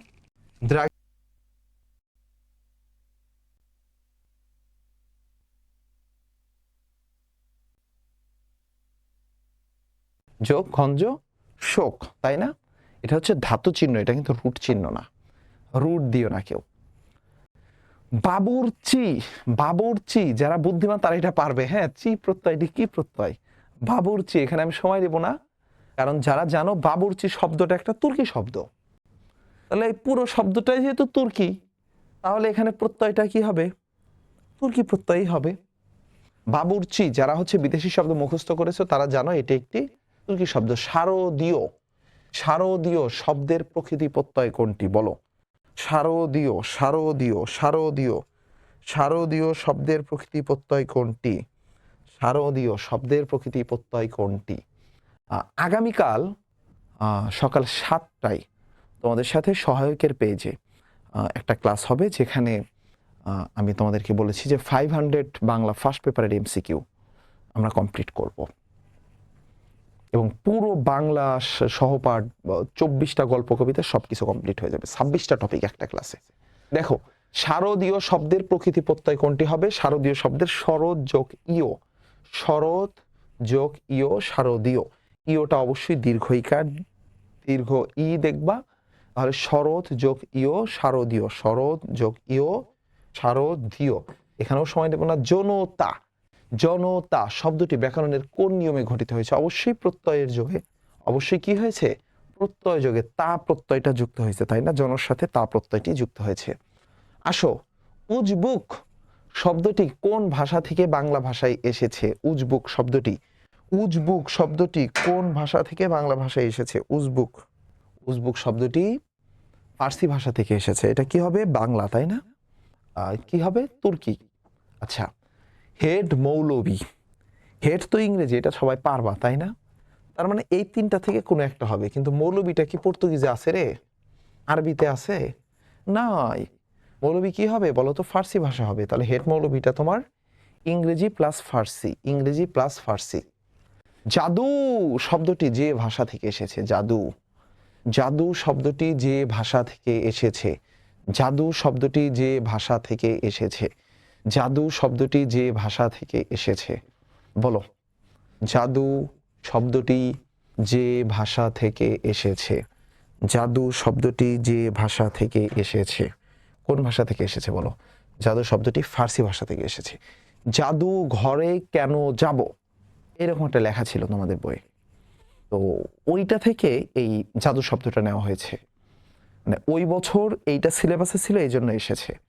মানে তোমাদের সিলেবাসে যে গল্প কবিতাগুলো আছে সেখান থেকে নর্মালি প্রশ্নগুলো হয়, যেমন চারুকলায় এসেছিল তোমার ঋতু বর্ণন, পদ্মা, এগুলো থেকে। তো এবছরও যেগুলো টেক্সট বুকের অন্তর্ভুক্ত আছে সেখান থেকে আসার সম্ভাবনাই বেশি। জাদু শব্দটি ফার্সি থেকে এসেছে। মোলায়েম কোন ভাষার শব্দ বলো? মোলায়েম, মোলায়েম মানে অনেক কোমল, অনেক নরম। মোলায়েম, মোলায়েম শব্দটি কোন ভাষা থেকে এসেছে বলো? মোলায়েম শব্দটি এসেছে তোমার আরবি ভাষা থেকে। মোলায়েম শব্দটি এসেছে আরবি ভাষা থেকে। মোলায়েম শব্দটি এসেছে আরবি ভাষা থেকে।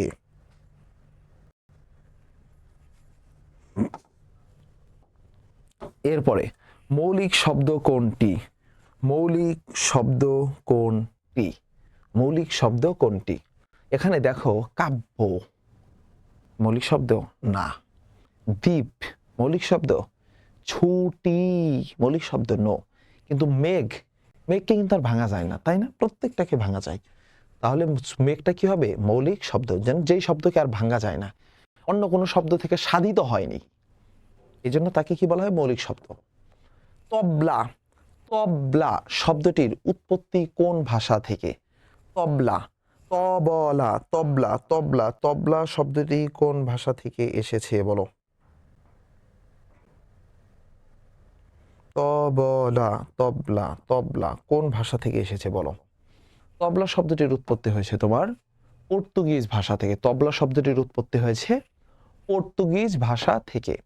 সিডোর, এইটা আসার সম্ভাবনা নাই। এবার ভূমিকম্প নিয়ে কোনো শব্দ আসতে পারে, কারণ সেই বছর সিডোর হয়েছিল, এই জন্য সিডোর থেকে প্রশ্ন এসেছিল। সিডোর একটি সিংহলি ভাষা। এবছর কিন্তু ভূমিকম্প নিয়ে প্রশ্ন হতে পারে, হ্যাঁ, যে সিসমোগ্রাফি বাংলা কি, বা ভূমিকম্প নিয়ে যেই গবেষণা করা হয় সেই বিদ্যার নাম কি, ইংরেজি নাম কি, এগুলো এবছর আসার জন্য গুরুত্বপূর্ণ। তবে ভূমিকম্প থেকে অবশ্যই প্রশ্ন হবে, তুমি দেখিও। দেশি শব্দ নয় কোনটি? দেশি শব্দ নয় হলো তোমার মাসি। মাসিটি দেশি শব্দ নয়, বাকিগুলো ঢিল, ঝিঙা, মুরগি এগুলো দেশি শব্দ। সন্দেশ অর্থগত দিক দিয়ে কোন শ্রেণীর শব্দ? অর্থগত দিক, ঘটনগত দিক আছে, উৎসগত দিক আছে, অর্থগত দিক আছে। অর্থগত দিক দিয়ে প্রকারভেদগুলো কি কি যেন? রুড়ি, যোগ রুড়ি। তো এখানে কোনটা হবে বলো তো? অর্থগত দিক দিয়ে সন্দেশ শব্দটি একটি রুড়ি শব্দ।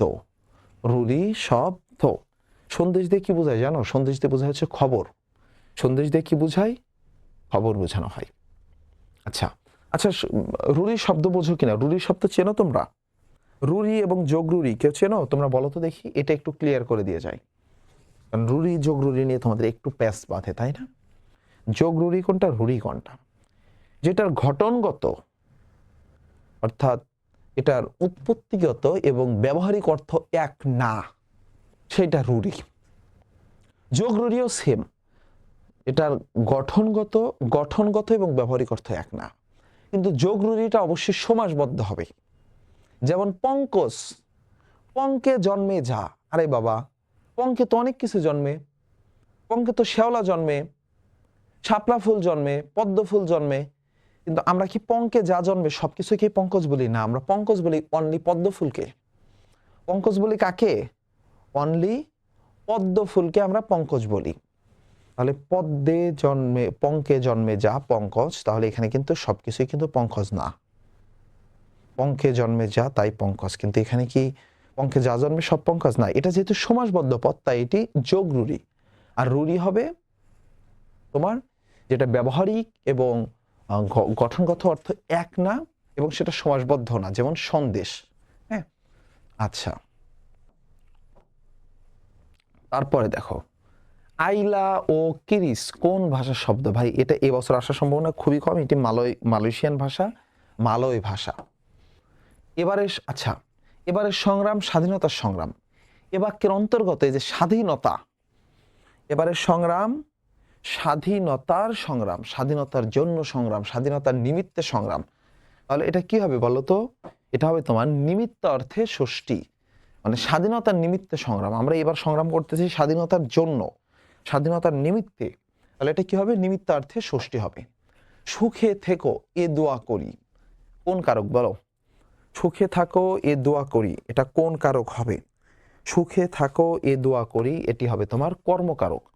সুখে থাকো এ দোয়া করি, এটি একটি কর্মকারক হবে। আচ্ছা, কিসে থাকার কথা বলা হয়েছে? সুখে থাকার কথা বলা হয়েছে, তাই এটি একটি কর্ম। আমরা স্বাধীন বাংলাদেশের নাগরিক। এখানে বাংলাদেশের, আমরা কোথাকার নাগরিক? স্বাধীন বাংলাদেশের নাগরিক। তাহলে বাংলাদেশ এটা একটা স্থান না? স্থান কি না? তাহলে স্থান, কাল, আধার এগুলো বুঝালে বা প্লাস চিহ্ন বুঝালে কি হয় বলো তো? অধিকরণ কারক হয়। যদি কোনো ক্রিয়া সংগঠিত হওয়ার স্থান বা সময় বা আধার এগুলো বুঝাই, ক্রিয়া সংগঠিত হওয়ার সময় বা স্থান এগুলো বোঝালে কি হয়? অধিকরণ কারক হয়। তাহলে আমরা বাংলাদেশের নাগরিক, স্বাধীন বাংলাদেশের নাগরিক, বাংলাদেশ একটি স্থান, তাই এটি অধিকরণ কারকই হবে। রাজাই রাজাই লড়াই, উলু খাগড়াই প্রাণান্ত। আচ্ছা, রাজাই রাজাই লড়াই, রাজাই রাজাই লড়াই, তাহলে কি হবে বলো তো? রাজাই রাজাই লড়াই তোমার ব্যতিহার ব্রহবিহি হবে। ব্যতিহার জিনিসটা কি? দুটো যখন সেম হয় তখন তাকে ব্যতিহার বলে। যেমন কি হয়? চুলে চুলে যে লড়াই, চুলাচুলি, চুলাচুলিকে কি বলা হয় বলো তো? ব্যতিহার বহুব্রীহি সমাস। সেম ভাবে রাজাই রাজাই লড়াই, এটি হচ্ছে ব্যতিহার কর্তা, কারণ দুটোই সেম, দুটোই রাজা, তাই ব্যতিহার হয়েছে। মনে পড়ে সেই জ্যৈষ্ঠের দুপুরে পাঠশালা পলায়ন, এটি কোন কারকের কোন বিভক্তি? তাহলে এখানে দিনের কথা বলা হয়েছে, সময়ের কথা বলা হয়েছে, তাহলে কি হবে? আমরা সেই জ্যৈষ্ঠের দুপুরে পাঠশালা পলায়ন, আচ্ছা পলায়ন করছে মানে মাইনাস হয়েছে। এটা আমি তোমাদেরকে এর আগের ক্লাসে দেখিয়েছিলাম কিনা আমার মনে নাই, যে যদি কোনো কিছুকে প্লাস সংখ্যা বোঝায়, হ্যাঁ কোনো কিছু প্লাস করা বোঝায় তাহলে সেটা হচ্ছে অধিকরণ। আর কোনো কিছু মাইনাস করা বুঝিয়েছে, মাইনাস হলে অপাদান, প্লাস হলে অধিকরণ, প্লাস হলে অধিকরণ। কোনো কিছুর প্লাস বুঝালে অধিকরণ বুঝায়, আর মাইনাস হলে অপাদান বুঝায়, মাইনাস হলে অপাদান বুঝায়। কোনো কিছু মাইনাস বুঝালে অপাদান, আর প্লাস বুঝালে অধিকরণ। মাইনাস হলে অপাদান, প্লাস বুঝালে অধিকরণ বুঝায়। এরপরে আসো, তাহলে এইখানে যেহেতু স্কুল থেকে পলায়ন মাইনাস হয়ে গেছে, আচ্ছা আমি তোমাদেরকে অপাদানের আরো কয়েকটা একটু দেখিয়ে দেই। যেমন তোমার আছে তিলে তৈল হয়, মানে তিল থেকে তেলটা মাইনাস হয়ে যায়। সেম ভাবে আমি যদি তোমাকে বলি ঝিনুকে মুক্ত মেলে, ঝিনুকে মুক্তা মেলে, মানে ঝিনুক থেকে মুক্তাটা মাইনাস হয়ে যায়, তাহলে কি হবে? অপাদান কারক। ট্রেনটি ঢাকা ছাড়লো চট্টগ্রামের উদ্দেশ্যে, তাহলে এইটা হচ্ছে তোমার ঢাকা আর এইটা হলো তোমার চট্টগ্রাম। তাহলে এই ট্রেনটি ঢাকা থেকে ছাড়লো চট্টগ্রামের উদ্দেশ্যে, তাহলে ট্রেনটি ঢাকা ছাড়লো, এই যে ছেড়ে গেল কোনটা? ঢাকা। ঢাকাটা কি হবে তোমার? অপাদান, কারণ মাইনাস সম্পর্ক ঢাকার সাথে, আর চট্টগ্রামের সাথে প্লাস সম্পর্ক, চট্টগ্রামের উদ্দেশ্যে ছেড়ে গেল প্লাস সম্পর্ক, এখানে মাইনাস সম্পর্ক, এটা হবে তোমার অধিকরণ। কি হবে? অধিকরণ হবে। তোমরা আমার কথা বুঝতেছো? অপাদান হচ্ছে সবসময় মাইনাস সম্পর্ক বোঝায় সব কিছুতে, ভয় পাওয়া বোঝায় বা তোমার মাইনাস সম্পর্ক বোঝায়, সব ক্ষেত্রে কি হবে? অপাদান। আর প্লাস সম্পর্ক বোঝালে অধিকরণ হবে। বর্ষাকালে সাপের ভয়, সাপের কারক এবং বিভক্তি কি হবে বলো? আচ্ছা এটাও একটু দেখিয়ে দেই। যদি কোনো কিছুর ভয় পাওয়া বোঝায় তাহলে ভয়টা কি? ভয়টা হলো কর্মকারক, আর এই যে কাকে ভয় পাও সেটা হচ্ছে অপাদান কারক। যাকে ভয় পাও সেটা হলো অপাদান কারক। শুধু এইটা না, বর্ষাকালে সাপের ভয় না, তুমি যদি বলো বাবাকে ভয় পাই, কি লিখলা? বাবাকে, এটা একটু খেয়াল রাখো সবাই, হ্যাঁ এটা সবাই একটু লিখে নিতে পারো। বাবাকে ভয় পাই, তাহলে বাবা কি হবে? বাবা হবে তোমার অপাদান কারক, ভয়টা হবে কর্মকারক। তুমি যদি বলো যে বোনের বাঘকে ভয় পায়, বাঘকে ভয় পায়, বাঘ বাঘকে ভয় পায়, তাহলে বাঘটা কি হবে? বাঘ হবে তোমার অপাদান কারক। যেটা থেকে ভয় পাও সেটা হবে অপাদান, আর ভয়টা কর্ম। ঠিক আছে, এখন বুঝতে পারছো? তাহলে বর্ষাকালে সাপের ভয়, সাপটা কি হবে? ভয় পাওয়ার যে উৎস সেটা হবে অপাদান কারক, অপাদান কারক।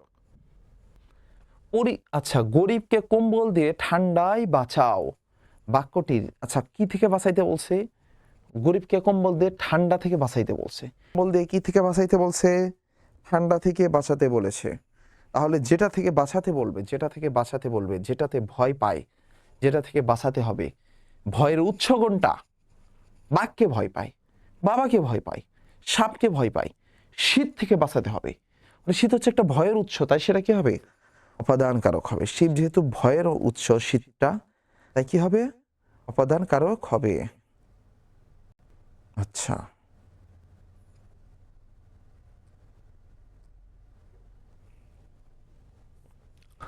টাকায় টাকা আনে, টাকায় পদটির কারক ও বিভক্তি কি হবে বলো? কিসে টাকা আনে? টাকায় টাকা আনে, টাকায় টাকা আনে, টাকাটা হচ্ছে কর্তা, কর্তা কারক বা কর্তৃকারক।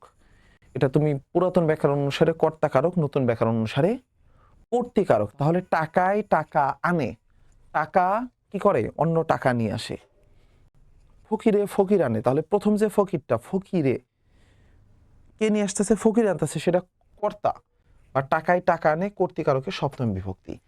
এতক্ষণে অরিন্দম কহিলা বিষাদে, মানে দুঃখ কষ্টে ভারাক্রান্ত হৃদয়ে বলতেছে। এতক্ষণে অরিন্দম কহিলা বিষাদে, অরিন্দম কহিলা বিষাদে, অরিন্দমটা কে? অরিন্দমটা যাই হোক, তাহলে সে বিষাদে বলছে, তাহলে এটা কি হবে? উপায়, যন্ত্র, সহায়, উপায়, যন্ত্র, সহায় কি হয়? করণ কারক। নোমান স্যার কলম দিয়ে লেখে, তুমি ফোন দিয়ে ক্লাস করো, তাহলে ফোনটা কি হবে? করণ কারক। নোমান স্যার কলম দিয়ে লেখে, কি হবে? করণ কারক হবে। কি হবে? করণ কারক হবে। পহিলা বিষাদে, এটা একটা উপায়, করণ, এগুলো থাকলে কি হয়? করণ কারক হয়। আমারে তুমি করিবে ত্রাণ, এ নহে মোর প্রার্থনা, বাক্যে আমারে, আমারে তুমি করিবে ত্রাণ, তুমিটা তো এখানে কর্তা, তাই না? কিন্তু কাকে ত্রাণ করবা? আমাকে ত্রাণ করবা। তাহলে আমিটা হলাম তোমার কর্ম, আমিটা হলাম কর্ম, আর তুমি হলা কর্তা। আমারে তুমি করিবে ত্রাণ, আমারে, তাহলে ত্রাণ করতেছে কে? যে করতেছে সে হচ্ছে কর্তা, আর যা করতেছে বা যাকে করতেছে সে হচ্ছে কর্ম। তাহলে আমারে তুমি করিবে ত্রাণ, তাহলে আমার এটা কি হবে? কর্তাকারক। তুমিটা কি হবে? কর্তৃকারক।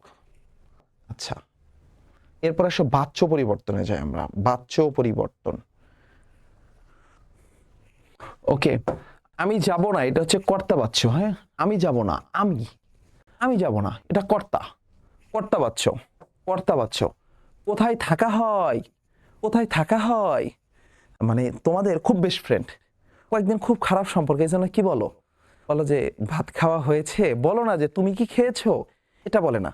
তারপরে পড়া হয়েছে, তোমরা বলো না যে তুমি কি পড়েছো, এটা বলো না। কি বলো? পড়া হয়েছে। তারপরে তোমরা কি বলো? বলো যে খাওয়া হয়েছে, পড়া হয়েছে। বলো না যে তুমি কি পড়েছো, তুমি খেয়েছো, না, খাওয়া হয়েছে। আচ্ছা, আপনার, আপনারও বলো না, বলো মার্কেট করা হয়েছে, এটা ভাববাচ্য। এগুলো কি? এগুলো হচ্ছে ভাববাচ্য। আচ্ছা, এরপরে দেখো কর্মকর্তৃবাচ্য আছে, আমরা আরো দেখব। বাট এগুলো কি হবে? কোথায় থাকা হয়, পড়াশোনা হয়, এগুলো হবে কি? ভাব বাচ্য। তুমি কবে আসবে বাক্যটিতে ভাব বাচ্যে রূপান্তর করলে কি দাঁড়াবে বলো তো?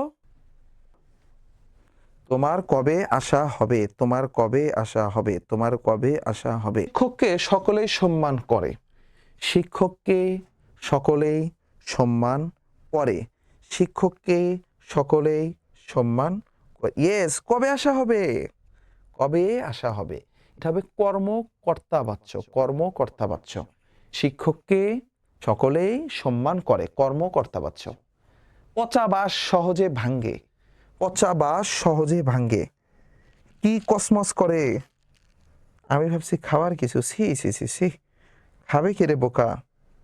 দেখো রোজি, পচা বাঁশ সহজে ভাঙ্গে, এটা কি হবে? এটা হবে তোমার কর্মকর্তাবাচ্য, কর্মকর্তাবাচ্য, কর্মকর্তাবাচ্য। ওকে, কোনটি কোলন বলো? এইটা যদি না পারছো তোমাদের ধরে পিটানো লাগবে। এই খুব অল্প আছে বুঝছো, তোমরা একদমই চিন্তা করিও না, জাস্ট অল্প কয়েকটা আছে, এই 20টার মতো আছে, ঝটপট শেষ হয়ে যাবে। কোনটি কোলন? বিউপিতেও কমন পাবা, ঢাবিতেও পাবা। এটা হচ্ছে ক্লোন। এটা কি? ক্লোন। কোনটি ক্লোন? ক্লোন দেখেছো? ক্লোন দেখেছো? জাস্ট এই যে এরকম দুইটা ফোঁটা দেওয়া, হ্যাঁ, এটা হচ্ছে ক্লোন। কোনটি ক্লোন? এরপর আসো সেমি ক্লোনের বাংলা কি? সেমি ক্লোনের বাংলা কি হবে বলো তো? অর্ধচ্ছেদ নাকি আংশিক ছেদ? অর্ধচ্ছেদ নাকি আংশিক ছেদ? এটা কি হবে তোমার? অর্ধচ্ছেদ, অর্ধচ্ছেদ, সেমিক্লোন। কোনটিতে থামার প্রয়োজন হয় না? কোনটিতে থামার প্রয়োজন হয় না? ড্যাশ চিহ্নতে কি থামার প্রয়োজন আছে? বিস্ময় চিহ্নিতে আমরা থামি, প্রশ্নতে আমরা থামতে পারি, কিন্তু ড্যাশ চিহ্নে কি আমরা থামি? ড্যাশ চিহ্নে, ইলেক চিহ্নে, ইলেক ইলেক ইলেক এবং ড্যাশ, ইলেক এবং ড্যাশ, বলো তো?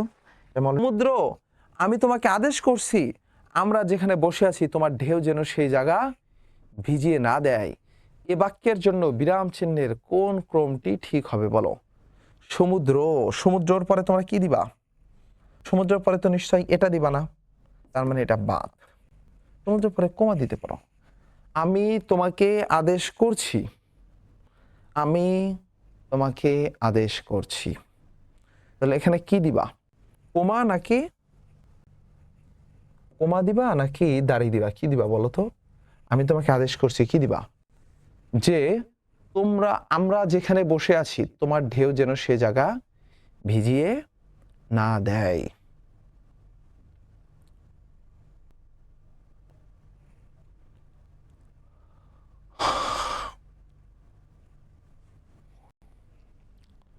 সে জায়গা ভিজিয়ে না দেয়। আমরা যেখানে বসে আছি, আমরা যেখানে আচ্ছা সমুদ্র, আমি তোমায় আদেশ করছি, আমরা যে জায়গায় বসে আছি, তোমার ঢেউ যেন সে জায়গায় ভিজিয়ে না দেয়। তাহলে কি কি হবে বলো তো? সমুদ্রের পরে একটা কমা, আমি তোমাকে আদেশ করছি পরে একটা কমা, তারপরে কি আমরা যেখানে বসে আছি একটা কমা এবং সর্বশেষ একটা দাড়ি, সর্বশেষ একটা দাড়ি। তাহলে 3টা কমার পরে একটা দাড়ি, তাই না? ঠিক আছে। বাংলা বাক্যের শেষে বিরাম চিহ্ন বসে কয়টি বলো তো? শেষে বসে কি কি? দাড়ি বসে, আর প্রশ্নবোধক বসে, বিস্ময় বসে। দাড়ি, প্রশ্নবোধক, বিস্ময়, আর কিছু বসে? দাড়ি, প্রশ্নবোধক, বিস্ময়, আর কি বসে বলো? দাড়ি, প্রশ্নবোধক, বিস্ময়, দাড়ি, প্রশ্নবোধক, বিস্ময়, আর কি বসে বলো? ইয়েস, ড্যাশও বসে।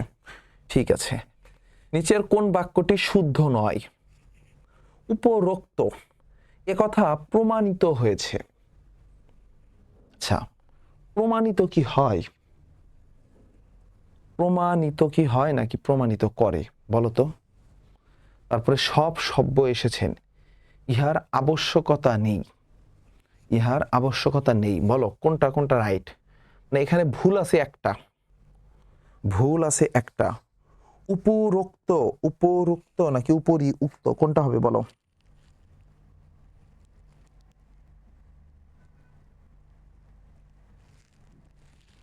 উপরোক্ত নাকি উপরি উক্ত? আসো আমি তোমাকে দেখা দেই। এটা হবে উপরি উক্ত অথবা উপরযুক্ত। এটার দুটো নাম আছে, হ্যাঁ, এটার দুটো নাম আছে। উপরোক্ত, এটার দুটো নাম আছে। একটা হচ্ছে তুমি এটাকে হয় উপরি উক্ত লিখতে হবে,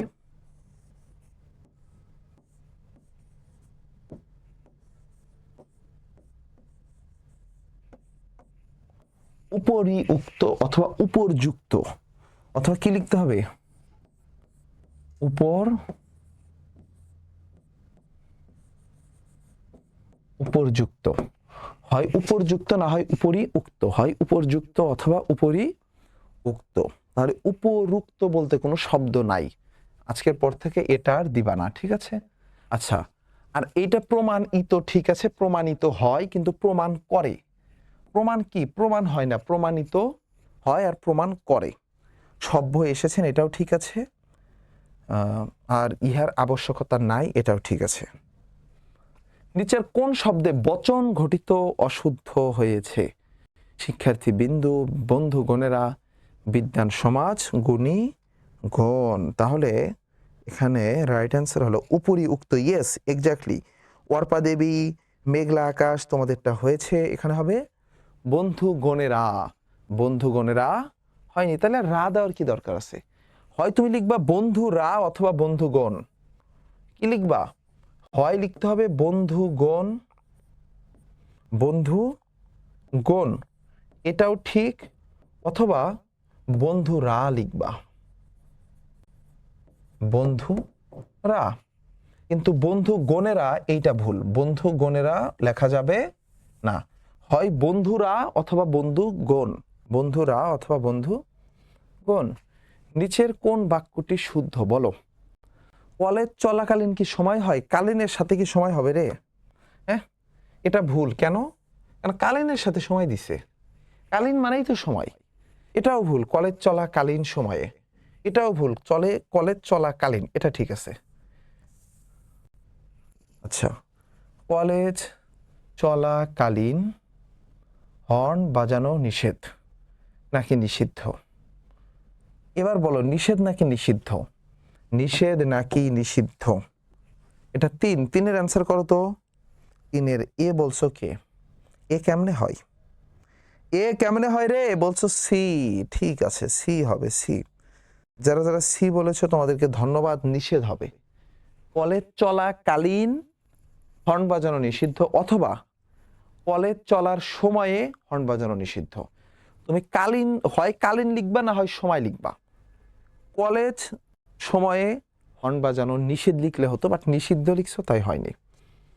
ওকে, কোনটি অপপ্রয়োগের দৃষ্টান্ত? একত্রিত, একত্রিত, এটা ভুল, একত্রিত করা হয়েছে, এখানে আবার ইতো দেওয়ার দরকার ছিল না। অপপ্রয়োগের দৃষ্টান্ত কোনটি? সেটা হচ্ছে তোমার সমৃদ্ধশালী। সমৃদ্ধ কখনো শালী হয় না, হ্যাঁ, সমৃদ্ধ হয়। যাহাই সমৃদ্ধ তাহাই আবার তুমি অতিরিক্ত বানাইতে গিয়ে সমৃদ্ধশালী বানায় ফেলো। প্রাচীন শব্দের বিপরীত শব্দ কোনটি? কি হবে বলো? তোমাদের সময় দেবো না আমি বলে দেব? সময় দেব? বলে না অর্বাচীন, অর্বাচীন মানে নতুন, দুধের শিশু, অর্বাচীন। তাহলে প্রাচীনের বিপরীত হলো তোমার অর্বাচীন। কেউ আবার নবীন দিও না, নবীন, নবীনটা কিন্তু এটা না। নবীন হচ্ছে প্রবীণের বিপরীত। প্রবীণের বিপরীত কি? নবীন। কিন্তু প্রাচীনের বিপরীত হচ্ছে অর্বাচীন, অর্বাচীন। প্রলয়, প্রলয় এর বিপরীতার্থক শব্দ হচ্ছে তোমার সৃষ্টি। প্রলয় মানে সবকিছুরে ধ্বংস করে দেওয়া, পুরো পৃথিবীটা ধ্বংস হয়ে যাবে মহাপ্রলয়ের সময়। তাই প্রলয়ের বিপরীত কি? সৃষ্টি। প্রলয় মানে ধ্বংস করা। সুশীল, সুশীল শব্দের বিপরীতার্থক শব্দ কোনটি? সুশীল শব্দের বিপরীতার্থক শব্দ হচ্ছে দুঃশীল, দুঃশীল। আচ্ছা, অনুলোম শব্দের বিপরীতার্থক শব্দ হচ্ছে প্রতিলোম। অনুলোমের বিপরীত শব্দ হচ্ছে প্রতিলোম, প্রতিলোম। এরপরে আকুঞ্চন, আকুঞ্চন, আকুঞ্চন এটার বিপরীত অর্থ হচ্ছে তোমার প্রসারণ, প্রসারণ। আকুঞ্চন মানে কি? আকুঞ্চন মানে বুঝতেছো? একটা জিনিসকে এইভাবে আকুঞ্চন করে রাখে, এটা হচ্ছে প্রসারণটা, এর বিপরীত প্রসারণ। কুন্তলার বিপরীত শব্দ কোনটি? কুন্তলা, কুন্তলা শব্দটির বিপরীতার্থক শব্দ হচ্ছে তোমার স্বামী। কুন্তলা কি স্ত্রী? কুন্তলা কি স্ত্রী?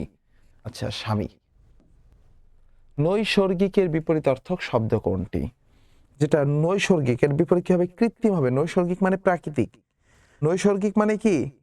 প্রাকৃতিক। নৈসর্গিকের বিপরীত হচ্ছে কৃত্রিম। দুই, আচ্ছা, দুর্দৈব, দুর্দৈব, দুর্দৈব, দুর্দৈব, দুর্দৈব এর বিপরীত কি হবে বলো? দুর্দৈব, দুর্দৈব এর বিপরীত কি হবে?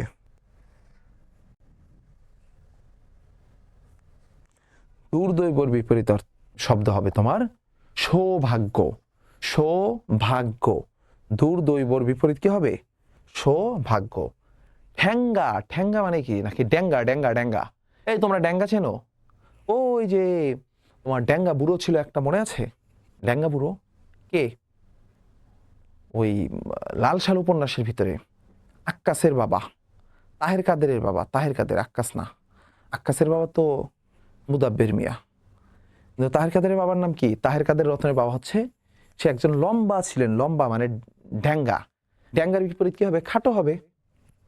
আচ্ছা, এরপর সে খিড়কি। খিড়কি শব্দের বিপরীত অর্থ শব্দ কি হবে বলতো?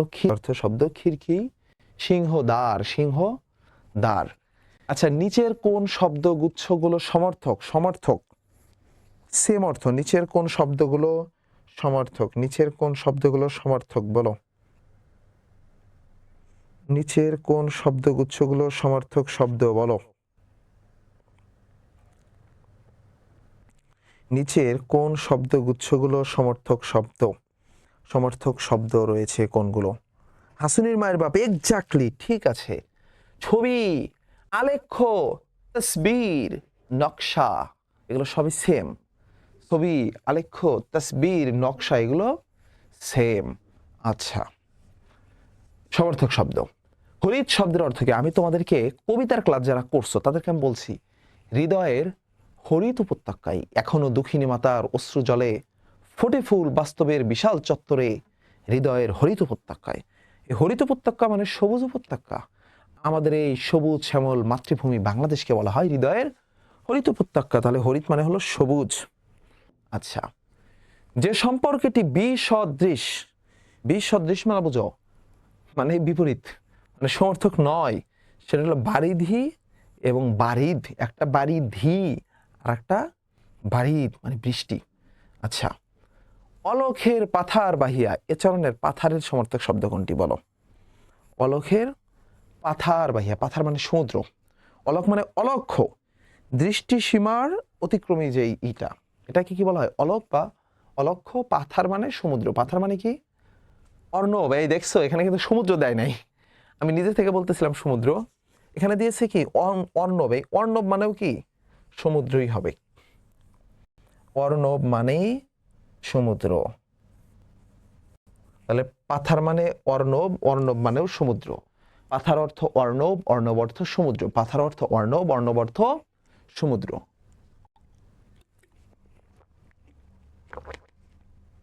আচ্ছা, এরপরে আসো, এটা কিন্তু কবিতা থেকে আসছে, যারা যারা এই যে এটাও কবিতা থেকে, এটাও কবিতা থেকে আসছে। এই অলখের পাতার বাহিয়াও কবিতা, আবার এই যে হরিৎ শব্দের অর্থ কি, এটা ফার্স্ট পেপারের প্রশ্ন, ফার্স্ট পেপার থেকে হুবহু তুলে দিচ্ছে কবিতার শব্দ অর্থ থেকে। তারপরে আসো, কোনটি পৃথিবীর সমর্থক শব্দ নয়, এটা একটু প্লিজ খেয়াল রাখবা। তোমাদের সবচেয়ে বড় প্রবলেম হয় তোমরা এইটা দেখো না, হ্যাঁ দেখো বসুধা, অচলা, অবনী এগুলো আমরা জানি, কিন্তু নবীন, নবীন নবীন নবীন মানে কি নতুন, তাই না? নবীন এটা হচ্ছে পৃথিবীর সমর্থক শব্দ নয়, কিন্তু অবনী, বসুধা, অচলা এগুলো সবই পৃথিবীর সমর্থক শব্দ। আগুন পোহাতে ধোয়ার কষ্ট, ওয়েট, প্রবাদ প্রবচনে চলে এসেছি আমরা। প্রবাদ প্রবচন, অর্ণব তো ছেলেদের নাম, হ্যাঁ। আগুন পোহাতে ধোয়ার কষ্ট, আরে বাবা আগুন যদি তুমি পোহাতে চাও তাহলে তো ধোয়ার কষ্ট পেতেই হবে, এটা নিয়ে রাগ করা যাবে? কেউ যদি আগুন পোহাতে ধোয়ার কষ্ট সহ্য করতে না পারে তাহলে তাকে আমরা কি বলতে পারি? কোনো কিছু লাভের জন্য ত্যাগ স্বীকার, সুখ সমৃদ্ধি অর্জনের জন্য পরিশ্রম করা, নাকি কষ্টের মধ্যে দিয়ে ফল লাভ করা, নাকি ইচ্ছা পূরণের জন্য কষ্ট করা? আয় হাই, সবই সেম, সবই সেম লাগে না? সবগুলোই সেম, এর ভিতরে মোর অ্যাপ্রোপ্রিয়েট কোনটা? লাভের জন্য ত্যাগ স্বীকার করা, সুখ সমৃদ্ধি অর্জনের জন্য পরিশ্রম করা, কষ্টের মধ্য দিয়ে ফল লাভ করা, নাকি ইচ্ছা পূরণের? যে এই টাইপের কোশ্চেনগুলো দিয়ে স্টুডেন্টদের মানে বড় বিপদে ফেলে দেয়। মনে হয় চারটাই হবে, কিন্তু চারটা হবে না। এখানে মোর অ্যাপ্রোপ্রিয়েট হচ্ছে কষ্টের মধ্য দিয়ে ফল লাভ করা। আগুন পোহাতে হলে তোমাকে ধোয়ার কষ্ট কি করতে হবে? ধোয়ার কষ্ট সহ্য করতে হবে, কষ্টের মধ্য দিয়ে ফল লাভ করতে হবে।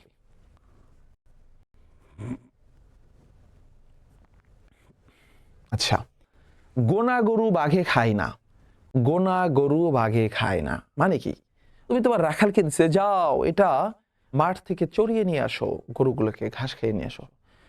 মানে অনেকগুলো গরু দিচ্ছে তো, বলে গরু একটু কম কম লাগতেছে, বলে যে না ওই যে বাঘে খাইছে। কিন্তু মানে তুমি যখন গরুগুলোকে একদম গুনে দাও তখন সেখানে কিন্তু গরু আর কমার কোনো সম্ভাবনা আছে, সব গোনা আছে, হিসাব করা আছে, তখন আর বাঘে খায় না। তো এখানে বাঘে খাওয়া বলতে আসল বাঘে খাওয়া না, এখানে আর কি ভাবার্থ বোঝাচ্ছি। তাহলে কি হবে? হিসাবধারী ব্যক্তির ভুল হয় না, নাকি লিখিত হিসাবে ভুল হয় না, কোনটা হবে বলো তো? নাকি পাকা হিসাব রাখতে হবে, নাকি পরিমিত সম্পদ পাপ আনে না, কোনটা হবে চারটা থেকে বলো? পরিমিত সম্পদ পাপ আনে না, পাকা হিসাবধারী, নাকি ব্যক্তির ভুল হয় না, পাকা হিসাব রাখা। গোনা গরু বাঘে খায় না মানে কি? পাকা হিসাব রাখতে হয়, পাকা হিসাব রাখা। এখানে পাকা হিসাব রাখা বুঝিয়েছে। যদি পাকা হিসাব রাখো, সবকিছু হিসাব রাখো, তাহলে আর গোনা গরু বাঘে খায় না। অতি দর্পে হত লঙ্কা, অতি দর্পে হত লঙ্কা এটা মানে কি বলো? অতি দর্পে হত লঙ্কা, অতি দর্পে হত লঙ্কা মানে অহংকারে পতন, অতিরিক্ত দর্প করতে গিয়ে দর্পচূর্ণ, এটা সবাই পড়বা।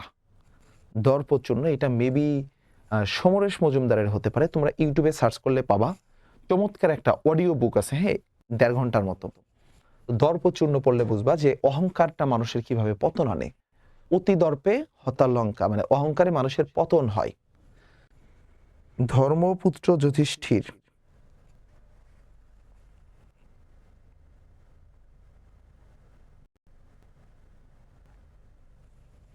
প্রবাদটি কি অর্থ নির্দেশ করে বলো? এখানে হচ্ছে সত্যবাদিতার ভান করা, মানে আমি খুব সত্যবাদিতা, খুব সত্যবাদী, হ্যাঁ খুব বলো ভালো।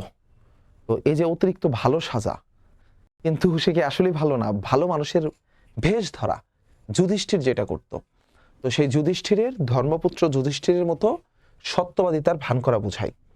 এক খুরে মাথা মুড়ানো, এক খুরে মাথা মুড়ানো মানে কি? তাদের স্বভাব এক, তাই না? এক খুরে মাথা মুড়ানো মানে কি? মানে একই স্বভাবের, একই স্বভাবের, একই স্বভাবের।